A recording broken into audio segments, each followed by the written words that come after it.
വാർത്താമഴയിലേക്ക് എല്ലാ പ്രേക്ഷകർക്കും സ്വാഗതം. ആദ്യം പത്തനംതിട്ടയിൽ നിന്ന് ഇപ്പോൾ പുറത്തുവരുന്ന റിപ്പോർട്ടിലേക്കാണ് കടക്കുന്നത്. പത്തനംതിട്ട കോന്നി ഇളകൊള്ളൂരിൽ വീടിന് തീപിടിച്ചുണ്ടായ അപകടത്തിൽ ഒരാൾ വെന്തു മരിച്ചു. ഇളകൊള്ളൂർ ലക്ഷം വീട്ടിൽ വനജയുടെ മകൻ മനോജാണ് മരിച്ചത്. AV ജയശങ്കർ വിവരങ്ങളുമായി പത്തനംതിട്ടയിൽ നിന്ന് ചേരുന്നുണ്ട്. ജയശങ്കർ, എന്താണ് ഈ തീപിടുത്തത്തിന് കാരണം? ആരെങ്കിലും തീയിട്ടതാണോ? എന്താണ് ഈ ഘട്ടത്തിൽ ലഭ്യമാകുന്ന വിവരങ്ങൾ? എന്താണ് പോലീസ് പറയുന്നത്? എന്താണ് ജയശങ്കർ? അതായത് കോന്നി ഇളകൊള്ളൂരിൽ അല്പസമയം മുമ്പാണ് വീടിന് തീപിടിച്ചത്. ഇളകൊള്ളൂർ സ്വദേശിനി വനജയുടെ വീട്ടിലാണ് ഇത്തരത്തിൽ തീപിടുത്തമുണ്ടായത്. ഇളകൊള്ളൂർ ലക്ഷം വീട്ടിലാണ് ഇത്തരത്തിൽ വനജയുടെ വീട് ഉള്ളത്. വനജയുടെ മകനും ഭർത്താവും ഉൾപ്പെടെയുള്ള ആളുകൾ ഈ സമയത്ത് വീട്ടിലുണ്ടായിരുന്നു. ആദ്യഘട്ടത്തിൽ വീട്ടിൽ ആരുമില്ല എന്നായിരുന്നു ഫയർഫോഴ്സും മറ്റും നടത്തിയ പരിശോധനയിൽ ലഭിച്ച വിവരം. പക്ഷെ പിന്നീടാണ് ഇത്തരത്തിൽ വനജയുടെ മകൻ വീട്ടിലുണ്ട്, വീട്ടിൽ ഈ അപകടത്തിൽ വെന്തു മരിച്ചു എന്നൊരു വിവരം നിലവിൽ പുറത്തു വരുന്നത്. ഈ മരണം ഫയർഫോഴ്സ് ഉൾപ്പെടെ സ്ഥിരീകരിക്കുന്നുണ്ട്. വനജയുടെ മകൻ മനോജാണ് നിലവിൽ ഈ അപകടത്തിൽ മരണപ്പെട്ടിരിക്കുന്നത്. തീപിടുത്തത്തിൽ വെന്ത് മരണപ്പെടുകയായിരുന്നു. എന്തായാലും ഈ തീപിടുത്തത്തിന് കാരണം ഉൾപ്പെടെയുള്ള കാര്യങ്ങൾ ഈ ഫയർഫോഴ്സ് നിലവിൽ പരിശോധിച്ചു വരികയാണ്. എന്താണ് ഇതിനുള്ള കാരണം? ആരെങ്കിലും തീയിട്ടതാണോ അതോ മറ്റു തരത്തിൽ വീട്ടിൽ നിന്നുള്ളത് തന്നെ തീപിടിച്ചതാണോ എന്നുള്ള ഉൾപ്പെടെയുള്ള കാര്യങ്ങൾ നിലവിൽ ഫയർഫോഴ്സ് പരിശോധിച്ചു വരികയാണ്. എന്തായാലും ഈ വീട് ഏറെക്കുറെ പൂർണ്ണമായി കത്തി നശിച്ച അവസ്ഥയിലാണ് ഈ തീപിടുത്തത്തിൽ. എന്തായാലും ഇനി മറ്റു തരത്തിൽ ഇതുമായി ബന്ധപ്പെട്ട് പോലീസും ഫയർഫോഴ്സും ഉൾപ്പെടെ അന്വേഷണം നടത്തേണ്ടതുണ്ട്. കാരണം ഒരു മരണം ഉൾപ്പെടെ ഉണ്ടായ സാഹചര്യത്തിൽ പോലീസ് കേസെടുത്ത് അന്വേഷണം ഉൾപ്പെടെയുള്ള കാര്യങ്ങളിലേക്ക് കടക്കും. ആ ഒരു ഘട്ടത്തിൽ, അന്വേഷണത്തിന്റെ ഘട്ടത്തിലായിരിക്കും ഈ തീപിടുത്തത്തിന്റെ കാരണം സംബന്ധിച്ച ഒരു വ്യക്തത വരിക. എന്തായാലും ഈ തീപിടുത്തവുമായി ബന്ധപ്പെട്ട്, വനജയുടെ വീട്ടിലെ തീപിടുത്തവുമായി ബന്ധപ്പെട്ട് ഒരാൾ മരണപ്പെട്ടിരിക്കുന്നു. വനജയുടെ 38ഓളം വയസ്സുള്ള ഒരു മകനാണ്, ഈ മനോജ് എന്ന മകനാണ് ഈ അപകടത്തിൽ നിലവിൽ മരണപ്പെട്ടിരിക്കുന്നത്. ഈ അപകട സമയത്ത് ദൃശ്യങ്ങളിൽ നമുക്ക് കാണാം വീട് പൂർണ്ണമായി കത്തി നശിക്കുന്നുണ്ട്. എന്താണ് സംഭവിച്ചതെന്ന കാര്യത്തിൽ ഇനിയും ഒരു വ്യക്തത വരേണ്ടതുണ്ട് എന്ന് തോന്നുന്നു. ഈ അയൽവാസികളോടും ബന്ധുക്കളോടുമൊക്കെ സംസാരിക്കുമ്പോൾ ഈ ഘട്ടത്തിൽ എന്തെങ്കിലും വിവരങ്ങൾ ലഭ്യമാകുന്നുണ്ടോ? ഈ കുടുംബത്തിന്റെ പശ്ചാത്തലം, അത് സംബന്ധിച്ച വിവരങ്ങളൊക്കെ എങ്ങനെയാണ് ജയശങ്കർ? അതായത് പ്രാഥമിക വിവരം അനുസരിച്ച് പെട്ടെന്നൊരു തീപിടുത്തം ഉണ്ടായി. നാട്ടുകാർ ഉൾപ്പെടെയുള്ള ആളുകൾ അവിടെ ഇടപെട്ടു. അങ്ങനെയാണ് വനജയും ഭർത്താവ് ഉൾപ്പെടെയുള്ള ആളുകളെ വീട്ടിൽ നിന്ന് പുറത്ത് എടുക്കുന്നത്. നമുക്ക് ആദ്യഘട്ടത്തിൽ ലഭിച്ച വിവരങ്ങൾ അനുസരിച്ച് വീട്ടിൽ നിന്ന് മുഴുവൻ ആളുകളെയും പുറത്തെത്തിച്ചു എന്നാണ് ലഭ്യമായ വിവരം. ഫയർഫോഴ്സും അത് സ്ഥിരീകരിച്ചു. പക്ഷേ പിന്നീട് നടത്തിയ ഒരു പരിശോധനയിലാണ് ഇത്തരത്തിൽ വനജയുടെ മകൻ മനോജിനെ വീടിനുള്ളിൽ വെന്ത് മരിച്ച നിലയിൽ കണ്ടെത്തിയത്. ഫയർഫോഴ്സ് ഈ തീ അണയ്ക്കാനുള്ള ശ്രമം ഇപ്പോഴും തുടരുകയാണ്. പൂർണ്ണമായി തീ അണയ്ക്കാൻ നിലവിൽ സാധിച്ചിട്ടില്ല. എന്തായാലും ഈ മരണം സ്ഥിരീകരിക്കുന്നു. ഈ തീപിടുത്തത്തിനുള്ള കാരണം സംബന്ധിച്ചൊരു അന്വേഷണം വരും മണിക്കൂറുകളിലായിരിക്കും ഉണ്ടാവുക. നിലവിൽ ഫയർഫോഴ്സിനെ സംബന്ധിച്ച് തീ കെടുത്തുക എന്നത് തന്നെയാണ് പ്രാഥമികമായ ലക്ഷ്യം. അവരത് പൂർത്തീകരിക്കാനുള്ള ഒരു ശ്രമം നിലവിൽ തുടരുകയാണ്. ഒപ്പം തന്നെ 3 പേരായിരുന്നു ഈ വീട്ടിൽ ഈ സമയത്ത് ഉണ്ടായിരുന്നത്. 2 പേർ രക്ഷപ്പെടുത്തി. ഒരാളാണ് ഇത്തരത്തിൽ, മകൻ മനോജാണ് ഇത്തരത്തിൽ മരണപ്പെട്ടു എന്ന തരത്തിൽ നമുക്ക് സ്ഥിരീകരിക്കാൻ കഴിയുന്ന വിവരങ്ങൾ വരുന്നത്. വലിയൊരു തീപിടുത്തമായിരുന്നു. ഇതിന്റെ കാരണങ്ങൾ കോന്നി ഇളകൊള്ളൂരിലാണ് വീടിന് തീപിടിച്ചുണ്ടായ അപകടത്തിൽ ഒരാൾ വെന്തു മരിച്ചിരിക്കുന്നത്. ഇളകൊള്ളൂർ ലക്ഷം വീട്ടിൽ വനജയുടെ മകൻ മനോജ് എന്നയാൾക്കാണ് ജീവൻ നഷ്ടമായിരിക്കുന്നത്. എന്താണ് ഈ തീപിടുത്തത്തിന് കാരണം എന്നത് സംബന്ധിച്ച് ഇനിയും വ്യക്തത വരേണ്ടതുണ്ട്. പോലീസിന്റെ ഭാഗത്ത് നിന്ന് അതുമായി ബന്ധപ്പെട്ട അന്വേഷണം നടക്കുന്നു. കുടുംബാംഗങ്ങളിൽ നിന്നടക്കം വിവരങ്ങൾ ശേഖരിക്കുന്ന നടപടിയിലേക്ക്, അയൽവാസികളിൽ നിന്നടക്കം വിവരങ്ങൾ ശേഖരിക്കുന്നുണ്ട് പോലീസ്. എന്താണ് ഈ തീപിടുത്തത്തിന് കാരണം എന്നതിലൊരു വ്യക്തത വരുത്താനായി AV ജയശങ്കർ വിവരങ്ങൾ നൽകുകയായിരുന്നു പത്തനംതിട്ടയിൽ നിന്ന്. പോലീസ് പരിശോധനയ്ക്കിടെ ഹോട്ടൽ മുറിയിൽ നിന്ന് ഇറങ്ങിയോടിയ നടൻ ഷൈൻ ടോം ചാക്കോ ലഹരി ഉപയോഗത്തിന് അറസ്റ്റിൽ. 5 മണിക്കൂർ ചോദ്യം ചെയ്യലിലാണ് കൊച്ചി സിറ്റി പോലീസ് അറസ്റ്റ് രേഖപ്പെടുത്തിയത്. വൈദ്യപരിശോധനയ്ക്ക് ശേഷം ഷൈൻ ടോം ചാക്കോയെ സ്റ്റേഷൻ ജാമ്യത്തിൽ വിട്ടയച്ചു. ഷൈൻ ടോം ചാക്കോ പലതവണ ലഹരിമരുന്ന് ഉപയോഗിച്ച ആളാണെന്ന് FIR-ൽ പറയുന്നു. അതേസമയം തനിക്കെതിരെ നടി വിൻസി അലോഷ്യസ് നൽകിയ പരാതി വ്യാജം എന്നാണ് നടന്റെ മൊഴി. ഓട്ടം ഫലിച്ചില്ല. സിനിമാ പ്രമോഷൻ അഭിമുഖങ്ങളിലെ ആത്മവിശ്വാസം പോലീസിന് മുന്നിൽ വിലപ്പോയതുമില്ല. മുൻപേ തയ്യാറാക്കിയ ചോദ്യങ്ങളുമായി പോലീസ് മുന്നിലെത്തിയപ്പോൾ ഷൈൻ ടോം ചാക്കോ പതറി. ഷൈൻ പലതവണ മയക്കുമരുന്ന് ഉപയോഗിച്ചെന്നും ഹോട്ടലിൽ മുറിയെടുത്തത് സുഹൃത്തുമായി ലഹരിമരുന്ന് ഉപയോഗിക്കാനെന്നും FIR-ൽ പറയുന്നു. ഷൈൻ ടോം ചാക്കോയ്ക്ക് പുറമെ മുറിയിലുണ്ടായിരുന്ന അഹമ്മദ് മുർഷാദും കേസിൽ പ്രതിയാണ്. വൈദ്യപരിശോധനയ്ക്ക് ശേഷം ഇരുവരെയും സ്റ്റേഷൻ ജാമ്യത്തിൽ വിട്ടയച്ചു. ഷൈനോട് തിങ്കളാഴ്ച വീണ്ടും ഹാജരാകാൻ ആവശ്യപ്പെട്ടു. തനിക്കെതിരെ നടി വിൻസി അലോഷ്യസിന്റെ പരാതി വ്യാജമെന്നും പരാതി ഗൂഢാലോചനയുടെ ഭാഗമെന്നും ഷൈൻ ടോം ചാക്കോ മൊഴി നൽകി. അത് ഞങ്ങൾ ഇപ്പോഴത്തെ കാര്യങ്ങൾ കഴിഞ്ഞതിന് ശേഷം മേലുദ്യോഗസ്ഥന്മാരുമായിട്ട് സംസാരിച്ച് അവരുടെ തീരുമാനപ്രകാരമാണ് എടുക്കണേ. അത് കുറച്ച് ഉത്തമ ബോധ്യങ്ങളിൽ കൂടി ചെയ്യുന്നതാണ്. അത് ബാക്കിയുള്ള നോക്കിയതിന് ശേഷം ചെയ്യാം. ഷൈൻ ടോം ചാക്കോയ്ക്ക് തിരിച്ചടിയായ മറ്റു പ്രധാന കാര്യങ്ങൾ ഇവയാണ്: ലഹരി ഉപയോഗിക്കുന്ന ആളെന്ന മൊഴി, ലഹരി കേസിലെ മറ്റു പ്രതികളുമായുള്ള ബന്ധം, മൊഴികളും പോലീസ് ശേഖരിച്ച തെളിവുകളും തമ്മിലുള്ള വൈരുദ്ധ്യം, സാമ്പത്തിക ഇടപാടുകൾ, ഫോൺ വിളികൾ. ആദ്യം നിഷേധിച്ചെങ്കിലും ഫോൺ വിളി വിശദാംശങ്ങളും സജീറുമായുള്ള സാമ്പത്തിക ഇടപാടിന്റെ തെളിവുകളും നിരത്തിയതോടെ ഷൈന് മുന്നിൽ മറ്റു വഴികൾ അടഞ്ഞു. ഹോട്ടൽ മുറിയിൽ നിന്ന് ഇറങ്ങിയോടിയ ദിവസം ഡ്രഗ് ഡീലർ സജീറുമായി 20,000 രൂപയുടെ ഇടപാട് നടത്തിയ തെളിവുകളും പോലീസിന് ലഭിച്ചു. ലഹരി ഉപയോഗിച്ചതിനും ഗൂഢാലോചനയ്ക്കുമാണ് NDPS നിയമത്തിലെ 27, 29 വകുപ്പുകൾ പ്രകാരം എറണാകുളം നോർത്ത് പോലീസ് കേസെടുത്തത്.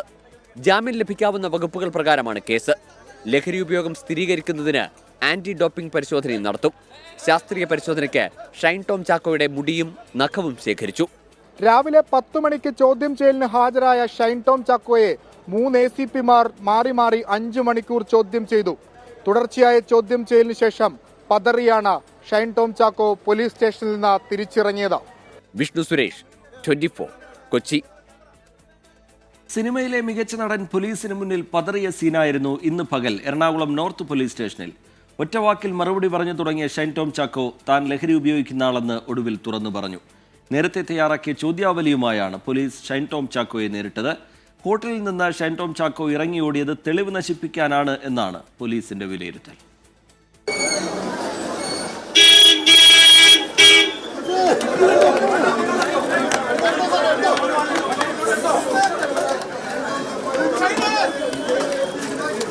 പതിവ് ശൈലി വിട്ട് ശാന്തനായാണ് ഇന്ന് രാവിലെ ഷൈൻ ടോം ചാക്കോ പോലീസിന് മുന്നിലെത്തിയത്.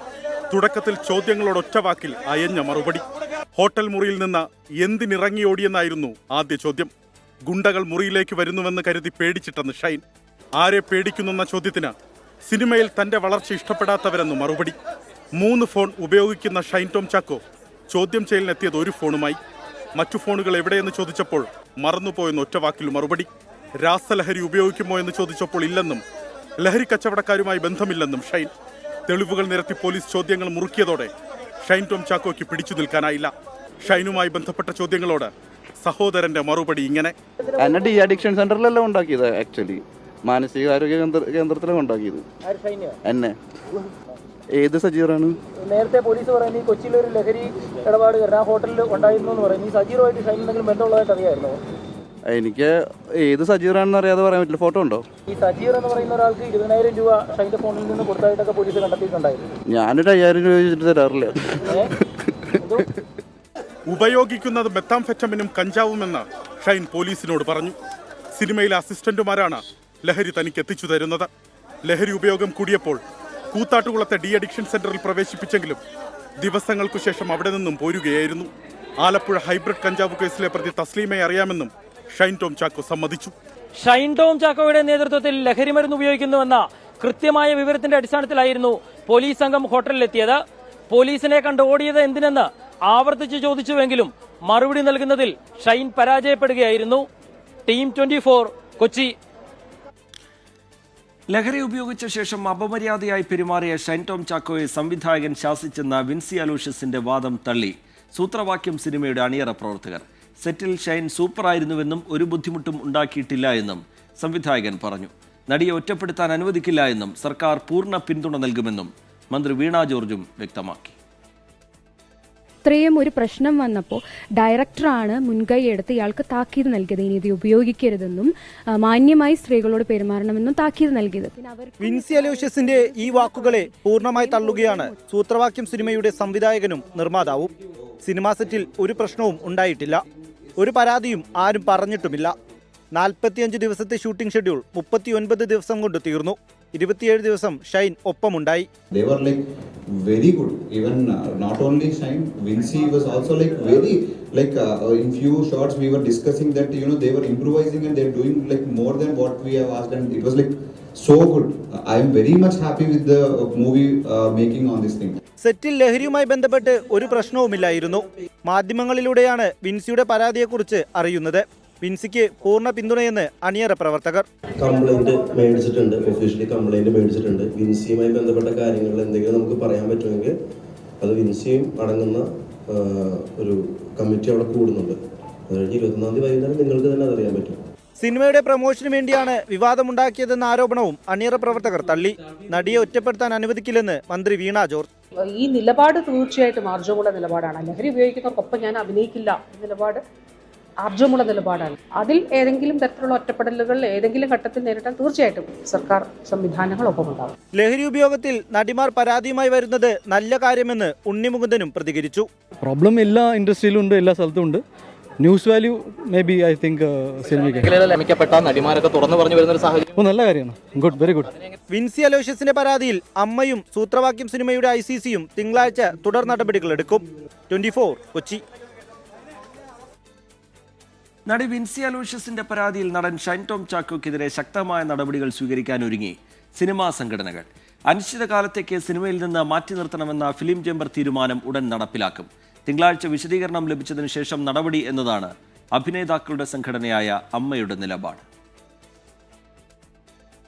ഹോട്ടലിൽ നിന്ന് ഇറങ്ങിയോടിയതിൽ വ്യക്തത വരുത്താൻ എറണാകുളം നോർത്ത് പോലീസിന് മുന്നിൽ ഷൈൻ ടോം ചാക്കോ ഹാജരായതോടെ എത്രയും വേഗം വിശദീകരണം നൽകണമെന്നാണ് സിനിമാ സംഘടനകളുടെ നിലപാട്. സൂത്രവാക്യം സിനിമയുടെ ആഭ്യന്തര പരാതി സെൽ ലൊക്കേഷനിൽ നടന്ന കാര്യത്തെക്കുറിച്ച് കൃത്യമായ വിശദീകരണം നൽകുമെന്ന് ഫിലിം ചേംബറിനെ അറിയിച്ചിട്ടുണ്ട്. തമിഴ്നാട്ടിലായതിനാൽ വിശദീകരണം തിങ്കളാഴ്ച നൽകാമെന്നാണ് അമ്മ സംഘടനയുടെ 3 അംഗ കമ്മീഷനെ ഷൈൻ ടോം ചാക്കോ അറിയിച്ചിരിക്കുന്നത്. വിനു മോഹൻ, അൻസിബ ഹസൻ, സരയു എന്നിവരടങ്ങുന്ന 3 അംഗ കമ്മീഷനാണ് വിൻസി അലോഷ്യസിന്റെ പരാതി അന്വേഷിക്കുന്നത്. അതേസമയം നടിമാർ പരാതിയുമായി വരുന്നത് നല്ല കാര്യമെന്നും എല്ലാ മേഖലയിലും ലഹരി ഉപയോഗം വ്യാപകമാണെന്നും നടൻ ഉണ്ണി മുകുന്ദൻ. സിനിമ മേഖലയിൽ മാത്രം എന്ന് പറയാൻ പറ്റില്ല. പ്രോബ്ലം എല്ലാ ഇൻഡസ്ട്രിയിലും ഉണ്ട്, എല്ലാ സ്ഥലത്തും ഉണ്ട്. News value may be I think സിനിമയ്ക്ക് ലഭിക്കപ്പെട്ട നടിമാരൊക്കെ തുറന്നു പറഞ്ഞു വരുന്ന ഒരു സാഹചര്യം നല്ല കാര്യമാണ്. Good, very good. പരാതികൾ ഉയരുന്ന സാഹചര്യത്തിൽ സിനിമാ ലൊക്കേഷനുകളിൽ ലഹരി പരിശോധന കർശനമാക്കാനാണ് പോലീസ് തീരുമാനം. 24 കൊച്ചി. ലഹരിക്കും അക്രമത്തിനുമെതിരെ 24 ചീഫ് എഡിറ്റർ ആർ ശ്രീകണ്ഠൻ നായർ നടത്തുന്ന കേരള യാത്രയ്ക്ക് നാളെ സമാപനം.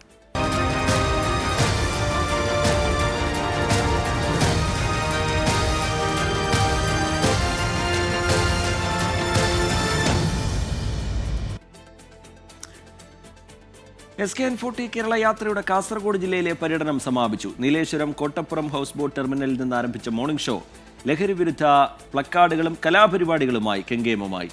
Rajmohan Unnithan MP, police, excise ഉദ്യോഗസ്ഥർ എന്നിവർ യാത്രയ്ക്ക് ആശംസകൾ നേർന്നു.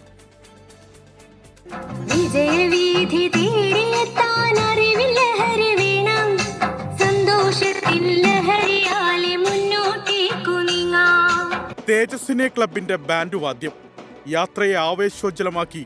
കയ്യൂരിലെ അമ്മമ്മക്കൂട്ടത്തിന്റെ ലഹരി വിരുദ്ധ പാട്ടുമായുള്ള നൃത്തം. ഷോളണിയിച്ചും പൂച്ചെണ്ടുകൾ നൽകിയും 24 ചീഫ് എഡിറ്റർ ആർ ശ്രീകണ്ഠൻ നായരെ ഹൃദയത്തോട് ചേർത്തു കാസർഗോഡൻ ജനത.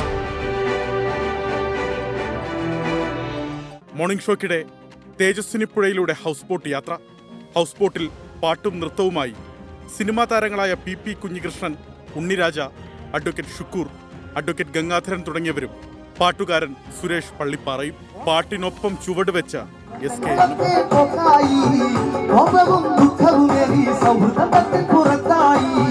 ലഹരി വിരുദ്ധ സന്ദേശവുമായി ആർ ശ്രീകണ്ഠൻ നായർ നടത്തുന്ന കേരള യാത്രയെ പ്രശംസിച്ച കാസർഗോഡ് MP രാജ്മോഹൻ ഉണ്ണിത്താൻ. ഫെൻസിങ്ങും ഹിലാരിയും എവറസ്റ്റ് കീഴടക്കി എന്ന് പറഞ്ഞ പോലെ കേരളത്തിലെ പൊതുജന സമൂഹത്തിന്റെ മനസാക്ഷി ശ്രീകണ്ഠൻ നായരും നിങ്ങളെല്ലാം കൂടെ കീഴടക്കിയിരിക്കുകയാണ്. കാഞ്ഞങ്ങാട് പുതിയ കോട്ടയിൽ നടന്ന പരിപാടിയിൽ മുനിസിപ്പാലിറ്റിക്കു കീഴിലെ ഹരിതകർമ്മസേന അംഗങ്ങൾക്ക് SKN ഉപഹാരം സമ്മാനിച്ചു.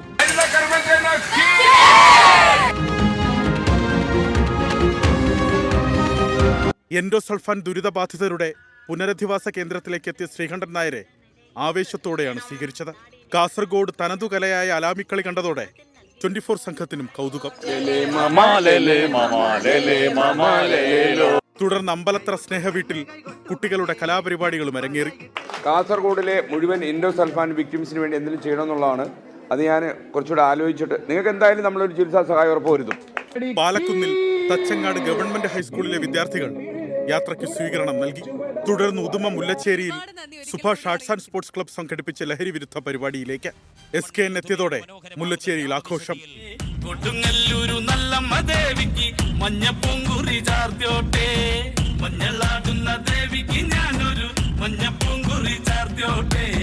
ലഹരി വിരുദ്ധ പ്രതിജ്ഞ ചൊല്ലിയാണ് മുല്ലച്ചേരിയിലെ പരിപാടി സമാപിച്ചത്. കാസർഗോഡ് നഗരത്തിൽ നെല്ലിക്കുന്ന് ബീച്ചിൽ സംഘടിപ്പിച്ച പരിപാടിയിൽ നഗരസഭാ ചെയർമാൻ അബ്ബാസ് ബീഗത്തിന്റെ നേതൃത്വത്തിൽ SKN സ്വീകരണം നൽകി. BJP കാസർഗോഡ് ജില്ലാ പ്രസിഡന്റ് ML അശ്വിനി, കോൺഗ്രസ് ജില്ലാ പ്രസിഡന്റ് PK ഫൈസൽ എന്നിവർ യാത്രയ്ക്ക് ആശംസകൾ അർപ്പിച്ചു. പിന്നാലെ കനൽ കാസർഗോഡിന്റെ നാടൻ പാട്ടുകൾ.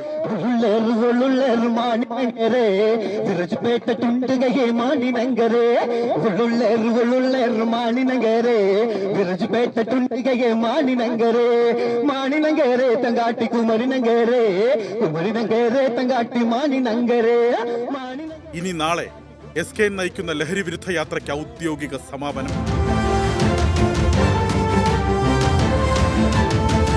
24 കാസർഗോഡ്. SKN40 കേരള യാത്രയുടെ സമാപന സമ്മേളനത്തിന് ഐക്യദാർഢ്യവുമായി മലപ്പുറത്തെ തുവ്വൂർ ഗ്രാമം. ജവഹർ സ്പോർട്സ് ക്ലബിന്റെ നേതൃത്വത്തിൽ തുവ്വൂരിൽ നടക്കുന്ന സെവൻസ് ഫുട്ബോളിന്റെ നിറഞ്ഞ ഗ്യാലറിയാണ് ലഹരിക്കെതിരെയുള്ള സമ്മേളനത്തിന്റെ ഭാഗമാകുമെന്ന് പ്രഖ്യാപിച്ചത്. ലഹരിക്കെതിരെ പോരാടാൻ ഞങ്ങളുണ്ട് എന്ന ബാനറാണ് ഗ്യാലറിയിൽ ഉയർന്നത്.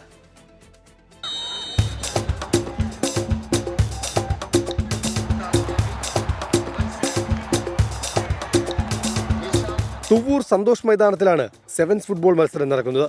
24 chief editor R. Sreekandan Nair നയിക്കുന്ന ലഹരിക്കെതിരെയുള്ള പോരാട്ടത്തിൽ ഞങ്ങളെല്ലാം ഉണ്ട് എന്ന് തെളിയിക്കുന്നതായി ഗ്യാലറിയിലും ഗ്രൗണ്ടിലും നിറഞ്ഞ പിന്തുണ.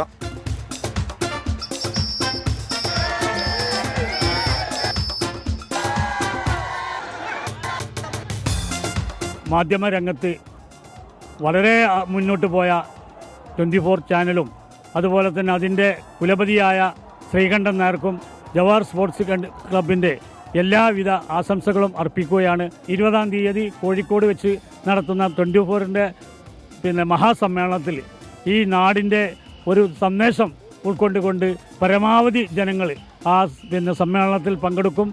SKN40 മലപ്പുറം ജില്ലയിലെത്തിയപ്പോൾ ലഹരിക്കെതിരെ പോരാടുവാൻ ഒരുമിച്ച തെക്കുംപുറം ഗാലക്സി ക്ലബ്ബും കോഴിക്കോട്ടേക്കെത്തും. 24 മലപ്പുറം. സംസ്ഥാനത്തെ ആശാ വർക്കേഴ്സിന്റെ വിരമിക്കൽ പ്രായം 62 വയസ്സാക്കിയ നടപടി മരവിപ്പിച്ച് സർക്കാർ ഉത്തരവിറക്കി. മന്ത്രിതല ചർച്ചയ്ക്ക് പിന്നാലെ മാർഗരേഖ പിൻവലിക്കുമെന്ന് ആരോഗ്യമന്ത്രി ഉറപ്പ് നൽകിയിരുന്നു. ആശാ സമരത്തിൽ സർക്കാരിനെ വിമർശിച്ച് സാറാ ജോസഫ് രംഗത്തെത്തി. CPI സംസ്ഥാന സെക്രട്ടറി ബിനോയ് വിശ്വത്തെ വേദിയിലിരുത്തിയായിരുന്നു വിമർശനം.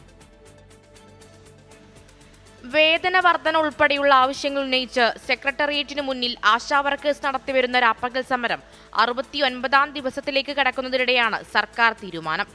62-ാം വയസ്സിൽ പിരിഞ്ഞു പോകണമെന്ന മാർഗരേഖയ്ക്കെതിരെ ആശാ വർക്കേഴ്സ് ശക്തമായ പ്രതിഷേധവുമായി രംഗത്ത് വന്നിരുന്നു. ഇതോടെയാണ് 2022 മാർച്ച് 2 ഉത്തരവ് മരവിപ്പിച്ചുകൊണ്ടുള്ള പുതിയ ഉത്തരവ്. സമരക്കാരെ പരിഗണിക്കാത്ത സർക്കാർ നിലപാടിനെ വിമർശിച്ച് എഴുത്തുകാരി സാറാ ജോസഫും രംഗത്തെത്തി. സ്വയം വിമർശനം നടത്താൻ തയ്യാറാകണമെന്നായിരുന്നു CPI സംസ്ഥാന സെക്രട്ടറി ബിനോയ് വിശ്വത്തെ വേദിയിലിരുത്തിയുള്ള സാറാ ജോസഫിന്റെ വിമർശനം. ആശാസമരം നടക്കുന്നു, ആ പണികൾ കുറെ ദിവസമായി അവിടെ നടക്കുന്നു. അടിസ്ഥാന വർഗത്തിന് വേണ്ടി പോരാടുന്ന പാർട്ടികളാണ് കമ്മ്യൂണിസ്റ്റ് പാർട്ടികൾ. ഞാൻ CPI അടക്കം ദയവായി ബിനോയ് വിശ്വസിന്റെ അനുവാദത്തോടുകൂടി പറയട്ടെ, കമ്മ്യൂണിസ്റ്റ് പാർട്ടികൾ വർഗസമരം നയിക്കേണ്ടവരാണ്. ഏറ്റവും അടിസ്ഥാന വർഗമാണ് അവിടെ ഇന്ന് സമരം ചെയ്യുന്നത്. ഇത് പരിഹരിക്കാൻ എന്താണ് പ്രശ്നം? ആ സ്ത്രീകളുടെ ആവശ്യം ന്യായമായതാണ്. നമ്മൾ കമ്മ്യൂണിസം എന്ന് പറയുകയും നമ്മെ വഞ്ചിക്കുകയും ചെയ്യുന്നു. ഈ സ്വയം വഞ്ചന നല്ലതാണോ? ആരോഗ്യകരമാണോ? വയലാർ കണ്ട സ്വപ്നഭൂമിയാണോ ഇത്? സമരം 2 മാസം പിന്നിടുമ്പോഴും വിരമിക്കൽ ആനുകൂല്യം 5 ലക്ഷം രൂപയാക്കുക, ഓണറേറിയം വർദ്ധിപ്പിക്കുക തുടങ്ങിയ ആവശ്യങ്ങൾ സർക്കാർ അംഗീകരിച്ചിട്ടില്ല. ആശമാരുടെ പ്രശ്നങ്ങൾ പഠിക്കാൻ കമ്മിറ്റി നിയോഗിച്ചെന്ന് സർക്കാർ ഹൈക്കോടതിയെ അറിയിച്ചെങ്കിലും കമ്മിറ്റി രൂപീകരിച്ചുകൊണ്ടുള്ള ഉത്തരവ് പുറത്തിറങ്ങിയിട്ടില്ല. സർക്കാർ ഹൈക്കോടതിയെയും കബളിപ്പിക്കുകയാണ് ചെയ്തതെന്ന് ആശമാർ കഴിഞ്ഞ ദിവസം ആരോപിച്ചിരുന്നു. സർക്കാർ മുഖം തിരിഞ്ഞു നിന്നപ്പോഴും സ്വന്തം നിലയിൽ ആശാ വർക്കേഴ്സിന് ഓണറേറിയം കൂട്ടി നൽകാൻ തീരുമാനിച്ച തദ്ദേശ സ്ഥാപന ഭാരവാഹികളെ മറ്റന്നാൾ സമരവേദിയിൽ ആദരിക്കും. 24 തിരുവനന്തപുരം. 18 ദിവസത്തെ സമര പോരാട്ടങ്ങൾക്ക് ഫലം കാണാതെ വനിതാ CPI ഉദ്യോഗാർത്ഥികൾ സെക്രട്ടേറിയറ്റിന് മുന്നിലെ സമരം അവസാനിപ്പിച്ച് മടങ്ങി. റോഡിൽ ആത്മഹത്യ ചെയ്താലും കുഴപ്പമില്ലെന്ന് AKG സെന്ററിലുള്ള CPIM നേതാവ് പറഞ്ഞതായി ഉദ്യോഗാർത്ഥികൾ ആരോപിച്ചു. റാങ്ക് പട്ടികയും ഹോൾ ടിക്കറ്റും കത്തിച്ചാണ് ഉദ്യോഗാർത്ഥികൾ സമരപന്തൽ വിട്ടത്.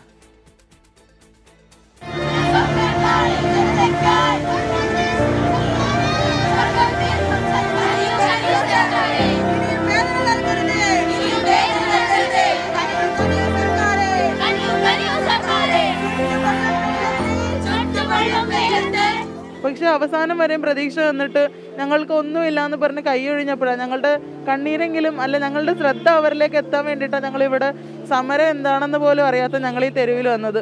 കാക്കി അണിയാൻ അത്രയേറെ ആഗ്രഹിച്ചവർ, അവസാന നിമിഷം വരെ പ്രതീക്ഷയോടെ കാത്തിരുന്നവർ, എല്ലാം വിഫലമായതോടെ പ്രതിഷേധവും പ്രതീക്ഷയും ഉപേക്ഷിച്ച് അവർ മടങ്ങുകയാണ്.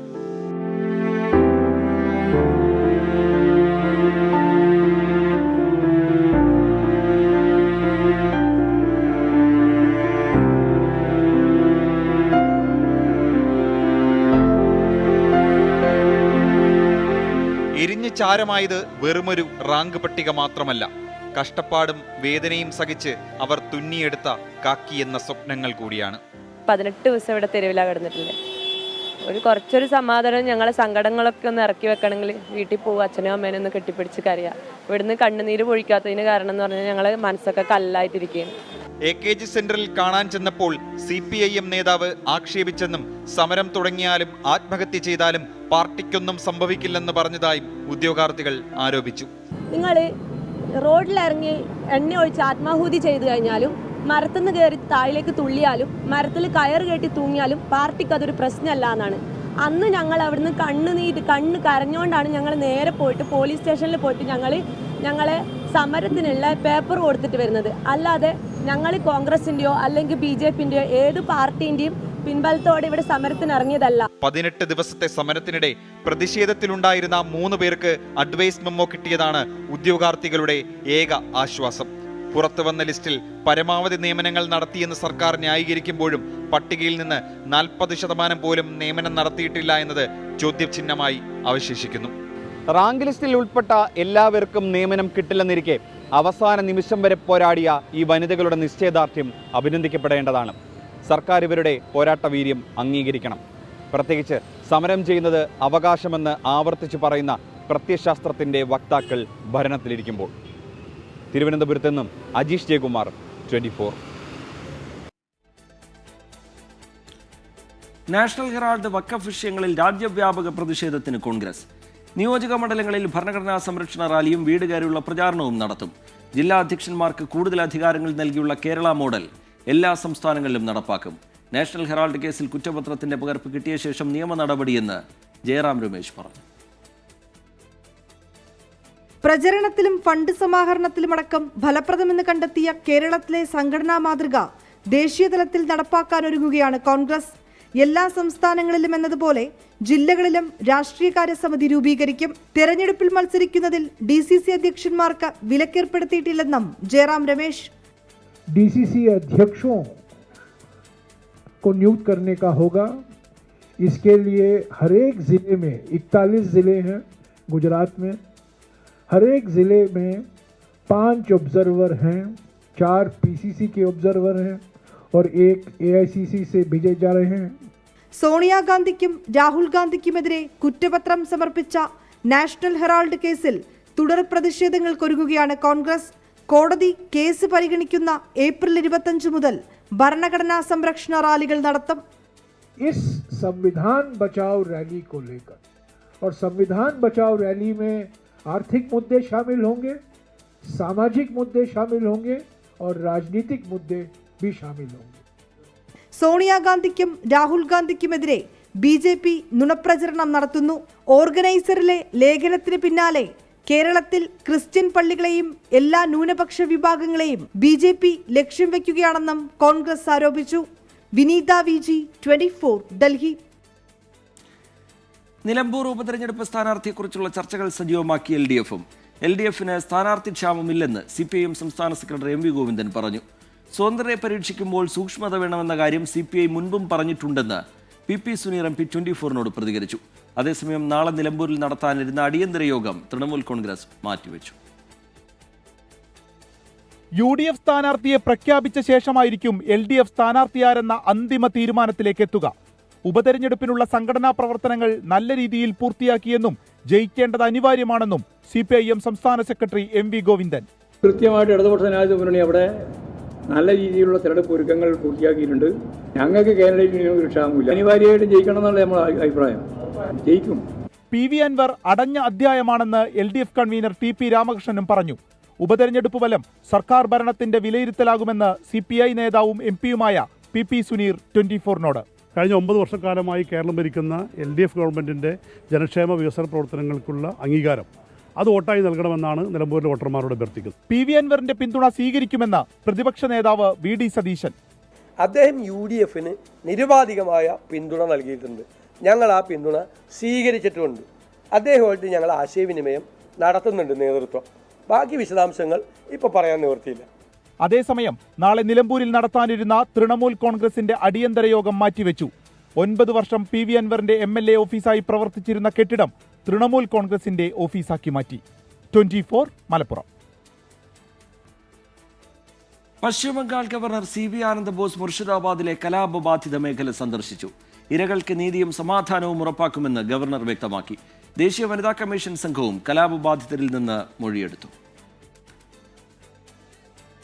മാൾഡയിലെ പുനരധിവാസ ക്യാമ്പുകളിലെത്തി കലാപബാധിതരെ കണ്ട ശേഷമാണ് ഗവർണർ CB ആനന്ദബോസ് ഇന്ന് കലാപം പൊട്ടിപ്പുറപ്പെട്ട ദുലിയാനിലെത്തിയത്. കലാപത്തിന്റെ ആഘാതം നേരിട്ട് വിലയിരുത്തിയ ഗവർണർ കൊല്ലപ്പെട്ടവരുടെ ബന്ധുക്കളുമായി സംസാരിച്ചു. ആശങ്കകൾ പരിഹരിക്കുമെന്നും വിഷയം കേന്ദ്ര സംസ്ഥാന സർക്കാരുകളുടെ ശ്രദ്ധയിൽപ്പെടുത്തുമെന്നും ഗവർണർ ഉറപ്പു നൽകി. ദുരിതബാധിതർക്ക് സുരക്ഷിതത്വം ഉറപ്പാക്കുന്നതിനാണ് പ്രഥമ പരിഗണനയെന്നും നീതിയും സമാധാനവും ഉറപ്പാക്കുമെന്നും governor. This should never happen again. People are in a state of panic. A fear psychosis runs around. We should re-establish normalcy there, give people the confidence that there is somebody to protect them, and also take all steps to see that such things are warded off in future. Violence and corruption. These are the two major issues which go against the stability, peace and harmony in West Bengal. കലാപബാധിത മേഖലയിലെ സ്ഥിതിഗതികൾ നേരിട്ട് വിലയിരുത്തിയ governor കേന്ദ്ര ആഭ്യന്തര മന്ത്രാലയത്തിന് report സമർപ്പിക്കും. ദേശീയ വനിതാ കമ്മീഷൻ അധ്യക്ഷ വിജയ രത്കറിന്റെ നേതൃത്വത്തിലുള്ള സംഘം കലാപബാധിതരിൽ നിന്ന് ഇന്നും മൊഴിയെടുത്തു. അതേസമയം കലാപത്തെ വർഗീയവൽക്കരിച്ചത് തൃണമൂൽ കോൺഗ്രസ് ആണെന്ന് BJP ആരോപിച്ചു. മുർഷിദാബാദിലെ സംഘർഷങ്ങളുമായി ബന്ധപ്പെട്ട് 60 FIR-കൾ രജിസ്റ്റർ ചെയ്തു. 273 പേരാണ് ഇതുവരെ അറസ്റ്റിലായത്. 24 ഡൽഹി. JEE മെയിൻ പരീക്ഷയിൽ കേരളത്തിൽ ഒന്നാമനായി അക്ഷയ് ബിജു. 99.996% സ്കോറോടെ അഖിലേന്ത്യാ തലത്തിൽ 98ാം റാങ്ക് നേടി പാലാ ബ്രില്യന്റിലെ അക്ഷയ്. കേരളത്തിലെ ആദ്യ 5 സ്ഥാനക്കാരും ബ്രില്യന്റിലെ വിദ്യാർത്ഥികളാണ്. അഖിലേന്ത്യാ തലത്തിൽ 15 ലക്ഷത്തോളം വിദ്യാർത്ഥികൾ എഴുതിയ JEE മെയിൻ എൻട്രൻസ് പരീക്ഷയിൽ ഉജ്ജ്വല വിജയം നേടിയിരിക്കുകയാണ് Pala brilliant study centre. Kottayam Mannanam KE സ്കൂളിലെ വിദ്യാർത്ഥിയായ കോഴിക്കോട് സ്വദേശി അക്ഷയ് ബിജു കേരളത്തിൽ ഒന്നാമനായി. 99.996%ഓടെ ഓൾ ഇന്ത്യ റാങ്കിങ്ങിൽ 98ാം സ്ഥാനവും അക്ഷയ് നേടി. ഗൗതം വാത്യാട്ട്, മിലൻ ജോസ്, ആദിത്യ രതീഷ്, മാഹിർ അലി എന്നിവരാണ് കേരളത്തിലെ ആദ്യ 5 സ്ഥാനക്കാർ. പാലാ ബ്രില്യന്റിലെ 400ഓളം വിദ്യാർത്ഥികളാണ് 99% മുകളിൽ സ്കോർ കരസ്ഥമാക്കിയത്.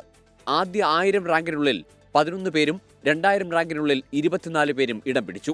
IIT, NIT തുടങ്ങി രാജ്യത്തെ മുൻനിര സ്ഥാപനങ്ങളിലെ പ്രവേശനം വിദൂര സ്വപ്നമല്ലെന്ന് വീണ്ടും തെളിയിക്കുകയാണ് പാലാ ബ്രില്യന്റിലെ വിദ്യാർത്ഥികൾ. 24 കോട്ടയം. പ്രത്യാശയുടെയും സഹനത്തിന്റെയും സന്ദേശവുമായി ക്രൈസ്തവ വിശ്വാസികൾ നാളെ ഈസ്റ്റർ ആഘോഷിക്കാൻ പോകുന്നു. ഈസ്റ്ററിന് മുന്നോടിയായി ക്രൈസ്തവ ദേവാലയങ്ങളിൽ പ്രത്യേക തിരുക്കർമ്മങ്ങൾ നടക്കുകയാണ്. പ്രത്യാശയുടെ പ്രകാശത്തെ തടുത്തു നിർത്തുവാൻ ലോകത്തൊരു പ്രതിബന്ധത്തിനും സാധിക്കില്ല എന്ന സന്ദേശമാണ് ഈസ്റ്റർ മുന്നോട്ട് വയ്ക്കുന്നതെന്ന് മുഖ്യമന്ത്രി പിണറായി വിജയൻ പറഞ്ഞു. തിരുവനന്തപുരം പട്ടം സെന്റ് മേരീസ് കത്തീഡ്രലിലെ ഉയിർപ്പ് ശുശ്രൂഷയ്ക്ക് കർദിനാൾ മാർ ബസേലിയോസ് ക്ലിമീസ് കാതോലിക്ക ബാവ നേതൃത്വം നൽകുകയാണ്. ഇപ്പോൾ MG പ്രദേശ് പാളയം സെന്റ് ജോസഫ് പള്ളിയിൽ നിന്നുള്ള വിവരങ്ങൾ പങ്കുവയ്ക്കും. അതുപോലെ കോഴിക്കോട് ദേവമാതാ കത്തീഡ്രലിൽ നിന്നുള്ള വിവരങ്ങളുമായി മിഥില ബാലൻ നമുക്കൊപ്പം ചേരുന്നുണ്ട്. തിരുവാങ്കുളം സെന്റ് ജോർജ് ദേവാലയത്തിൽ നിന്നുള്ള കാഴ്ചകൾ റാഫി കരീം പ്രേക്ഷകർക്കായി പങ്കുവയ്ക്കും. ആദ്യം കോഴിക്കോട്ടേക്കാണ്, ദേവമാതാ കത്തീഡ്രലിലേക്കാണ്. മിഥില ബാലൻ വിവരങ്ങളുമായി ചേരുന്നുണ്ട്. മിഥില, പള്ളികളിൽ പ്രത്യേക തിരുകർമ്മങ്ങൾ അതിന് തുടക്കമായി കഴിഞ്ഞിട്ടുണ്ട്. കാഴ്ചകൾ എങ്ങനെയാണ്? രജിത്ത്, തീർച്ചയായും 10:30 ഞാനിപ്പോൾ നിൽക്കുന്ന ദേവമാതാ കത്തീഡ്രലിൽ ഈ ഒരു ചടങ്ങുകൾ ആരംഭിക്കുക. പ്രത്യേകിച്ച് കോഴിക്കോട് രൂപത അതിരൂപതയായി ഉയർത്തിയതിനു ശേഷമുള്ള ആദ്യത്തെ ഈസ്റ്ററാണ്. അതുകൊണ്ട് തന്നെ ഈ ഒരു വിശേഷ ദിനത്തിന് ഇവിടുത്തുകാർക്ക് വലിയൊരു പ്രാധാന്യമുണ്ട്. കോഴിക്കോട് അതിരൂപത ആർച്ച് ഡോക്ടർ വർഗീസ് ചക്കാലക്കൽ പിതാവായിരിക്കും ഈ തിരുകർമ്മങ്ങൾക്ക് നേതൃത്വം നൽകുക. നമുക്കിപ്പോൾ ദൃശ്യങ്ങളിൽ കാണാം, അദ്ദേഹം ഇങ്ങോട്ട് എത്തിയിട്ടുണ്ട്. അദ്ദേഹം എത്തിയതിൻ്റെ ദൃശ്യങ്ങളാണ് നമ്മൾ കാണുന്നത്. ക്രിസ്ത്യാനികളെ സംബന്ധിച്ചിടത്തോളം, വിശ്വാസികളെ സംബന്ധിച്ചിടത്തോളം ഏറെ പ്രതീക്ഷയുള്ള ഒരു ദിവസം കൂടിയാണ്. നമുക്ക് അദ്ദേഹത്തിൻ്റെ വാക്കുകളോട്, അദ്ദേഹത്തിൻ്റെ തന്നെ നമുക്ക് പ്രതികരണം തേടാവുന്നതാണ് ഈ ഘട്ടത്തിൽ. പിതാവേ, ഈസ്റ്ററാണ്, എന്താണ് പ്രേക്ഷകരോട് പറയാനുള്ളത്? ഈസ്റ്ററിൻ്റെ എല്ലാ ആശംസകളും ഞാൻ എല്ലാവർക്കും പ്രത്യേകമായിട്ട് നേരുന്നു. ഈസ്റ്ററിൻ്റെ ഏറ്റവും വലിയ സന്ദേശം എന്താണെന്ന് ചോദിച്ചാൽ അത് യേശു ക്രിസ്തു മരിച്ചവരിൽ നിന്നും ഉയർത്തെഴുന്നേറ്റു എന്നുള്ളതാണ്. ക്രിസ്ത്യാനികൾ അവരുടെ വിശ്വാസ പ്രമാണത്തിൽ പ്രത്യേകം പറയുന്നുണ്ട് ക്രിസ്തു മരിച്ചവരിൽ നിന്ന് ഉയർത്തെഴുന്നേറ്റ് വന്നു. അതായത് ദൈവത്തിൻ്റെ ശക്തി, ദൈവത്തിൻ്റെ പവർ യേശുവിലുണ്ടായിരുന്നു. അതുകൊണ്ടാണ് യേശു ക്രിസ്തു മരിച്ചവരിൽ നിന്ന് ഉയർത്തെഴുന്നേറ്റത്.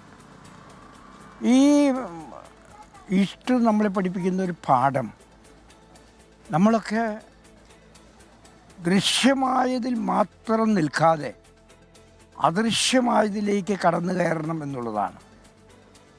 നമ്മൾ പലപ്പോഴും ദൃശ്യമായത് മാത്രമാണ് കാണുന്നത്, അദൃശ്യമായിട്ടുള്ളതിനെ കാണാൻ നമുക്ക് കഴിയുന്നില്ല.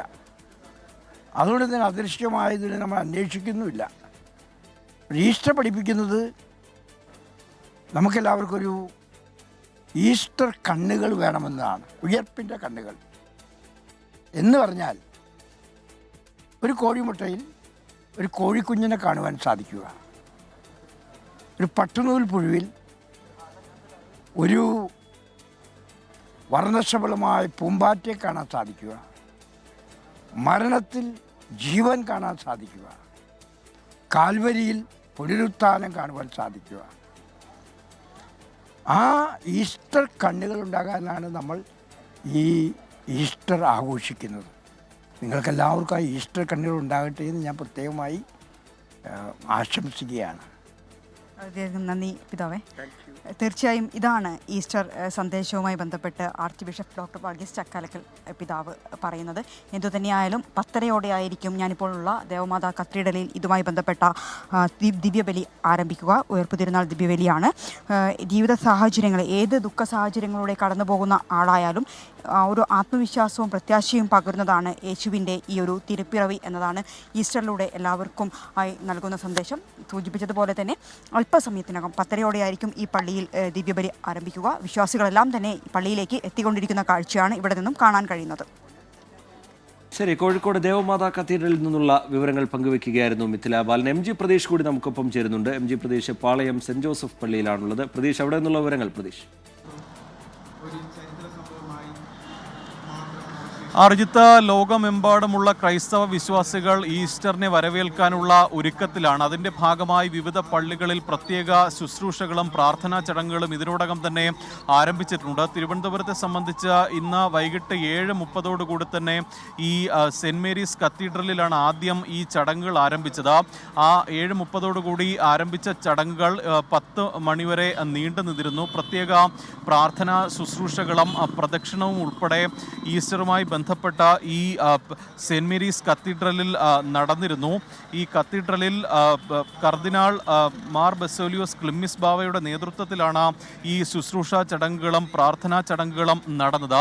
അതിനുശേഷം ഞാനിപ്പോൾ ഉള്ളത് തിരുവനന്തപുരം സെൻറ് ജോസഫ് പള്ളിയിലാണ്. ഇവിടെ അല്പസമയത്തിനകം തന്നെ ആർച്ച് ബിഷപ്പ് തോമസ് ജെ നെറ്റോയുടെ നേതൃത്വത്തിൽ ഈ പ്രാർത്ഥനാ ചടങ്ങുകൾ ആരംഭിക്കും. ഒപ്പം ദിവ്യബലി ഉൾപ്പെടെ മറ്റ് ശുശ്രൂഷ ചടങ്ങുകൾ ഉൾപ്പെടെ തന്നെ പാളയം സെൻറ് ജോസഫ് പള്ളിയിലും ഇപ്പോൾ ആരംഭിക്കും. നേരത്തെ സൂചിപ്പിച്ചതുപോലെ തന്നെ യേശുവിൻ്റെ ഉയർത്തെഴുന്നേൽപ്പുമായി ബന്ധപ്പെട്ട് അല്ലെങ്കിൽ അതിൻ്റെ ഒരു ഓർമ്മ പുതുക്കൽ കൂടിയാണ് ഈസ്റ്റർ. ഏകദേശം 50 ദിവസം നീണ്ട നോമ്പാചരണവും പ്രാർത്ഥനയ്ക്കും ശേഷമാണ് വിരുന്നോട് കൂടിയുള്ള ഈസ്റ്റർ ആഘോഷങ്ങളിലേക്ക് ഇപ്പോൾ ഈ ക്രൈസ്തവ വിശ്വാസികൾ കടക്കുന്നത്.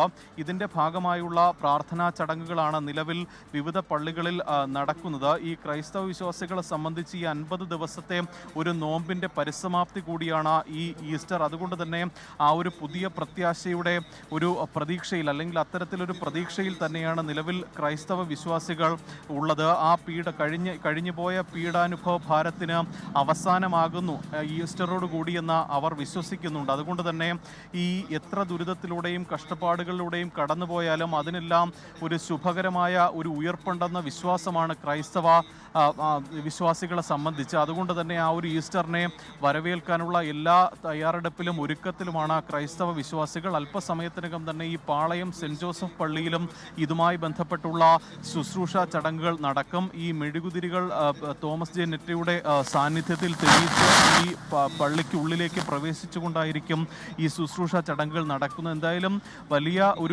ഒരു സന്തോഷത്തിലും ഒരു വിശ്വാസത്തിലും പ്രതീക്ഷയിലും ഒക്കെ തന്നെയാണ് ക്രൈസ്തവ വിശ്വാസികൾ ഉള്ളത്. Sreejith. MG Pratheesh saint Joseph പള്ളിയിൽ നിന്ന് വിശദാംശങ്ങൾ പങ്കുവയ്ക്കുകയായിരുന്നു. തോമസ് ജെനറ്റോയാണ് അവിടെ ചടങ്ങുകൾക്ക് നേതൃത്വം നൽകാൻ പോകുന്നത്. പ്രത്യാശയുടെയും സഹനത്തിൻ്റെയും സന്ദേശവുമായി ക്രൈസ്തവ വിശ്വാസികൾ നാളെ ഈസ്റ്റർ ആഘോഷിക്കാൻ പോവുകയാണ്. ഈസ്റ്ററിന് മുന്നോടിയായുള്ള പ്രത്യേക പ്രാർത്ഥനകൾ ദേവാലയങ്ങളിൽ നടക്കുന്നു. പാതിരാ കുർബാന നടക്കാൻ പോകുന്നു.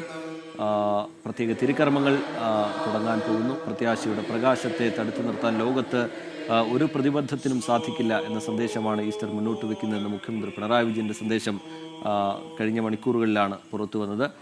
വിവിധ ദേവാലയങ്ങളിൽ ഉയർപ്പ് ശുശ്രൂഷകൾക്ക് വിവിധ സഭാ മേലധ്യക്ഷന്മാർ നേതൃത്വം നൽകുകയാണ്. ഇനി തിരുവാങ്കുളം സെൻറ് ജോർജ് ദേവാലയത്തിൽ നിന്നുള്ള വിവരങ്ങൾ കൂടി പങ്കുവെക്കണം. റാഫി കരീം തയ്യാറാണ് എന്നാണ് കരുതുന്നത്. റാഫി, അവിടെ നിന്ന് പങ്കുവെക്കാൻ കഴിയുന്ന വിവരങ്ങൾ എങ്ങനെ റാഫി? റാഫി കേൾക്കാമോ? ഈസ്റ്ററിനെ വരവേൽക്കുകയാണ് വിശ്വാസികൾ. പള്ളികളിൽ പ്രത്യേക ചടങ്ങുകൾ, പ്രാർത്ഥനകൾ, തിരുക്കർമ്മങ്ങൾ. വിശദാംശങ്ങൾ എന്താണ്? തിരുവാങ്കുളത്തു നിന്നുള്ള കാഴ്ചകൾ എങ്ങനെ റാഫി? 50 ദിവസം നീണ്ടു നിന്ന നോമ്പ് അനുഷ്ഠാനങ്ങൾക്കും ഒപ്പം തന്നെ വിശുദ്ധ വാരത്തിനും ശേഷം ഈസ്റ്റർ ആഘോഷങ്ങളിലേക്ക് കടക്കുകയാണ് ക്രൈസ്തവ സമൂഹം. അതിൻ്റെ പ്രത്യേക പ്രാർത്ഥനകൾക്ക് വേണ്ടിയുള്ള എല്ലാ ഒരുക്കങ്ങളും പൂർത്തിയായിരിക്കുകയാണ്. പാതിരാ പ്രാർത്ഥനകൾക്കും ഒപ്പം തന്നെ കുർബാനകൾക്കും അതിനുശേഷമുള്ള ഉയർത്ത് ചടങ്ങുകൾക്കുമുള്ള എല്ലാ ഒരുക്കങ്ങളും ഇപ്പോൾ പൂർത്തിയായിട്ടുണ്ട്. ഇനി അല്പസമയത്തിനകം ഈ പ്രാർത്ഥന ശുശ്രൂഷകളിലേക്ക് ക്രൈസ്തവ സമൂഹം കടക്കും. ഇവിടെ ഞാൻ നിൽക്കുന്ന എളംകുളം സെൻറ് ജോർജ് ചർച്ചിൽ ഇവിടെ മാർ റാഫേൽ തട്ടിലായിരിക്കും കുർബാനകൾക്ക് നേതൃത്വം നൽകുക. ഒപ്പം തന്നെ എറണാകുളം ജില്ലയിലുള്ള വിവിധ ക്രിസ്ത്യൻ ദേവാലയങ്ങളിൽ ഈസ്റ്ററിൻ്റെ പ്രത്യേക പ്രാർത്ഥനാ ശുശ്രൂഷകൾ നടക്കും. എന്തായാലും ഈ വിശ്വാസികൾ ഇന്ന് പാതിരാ കുർബാനകൾക്കായി ഈ പള്ളികളിലേക്ക് എത്തിക്കൊണ്ടിരിക്കുകയാണ്. ശരി, റാഫി കരീം വിശദാംശങ്ങൾ പങ്കുവയ്ക്കുകയായിരുന്നു. ഒപ്പം തന്നെ മിഥിലാബാലൻ കോഴിക്കോട്ട് നിന്നും MG പ്രതീഷ് തിരുവനന്തപുരത്ത് നിന്നും വിവിധ പള്ളികളിൽ നിന്നുള്ള ദൃശ്യങ്ങൾ, പ്രതികരണങ്ങളൊക്കെ പങ്കുവയ്ക്കുകയായിരുന്നു. അടുത്ത റിപ്പോർട്ടിലേക്ക് കടക്കാനുള്ള സമയമായിരിക്കുകയാണ്.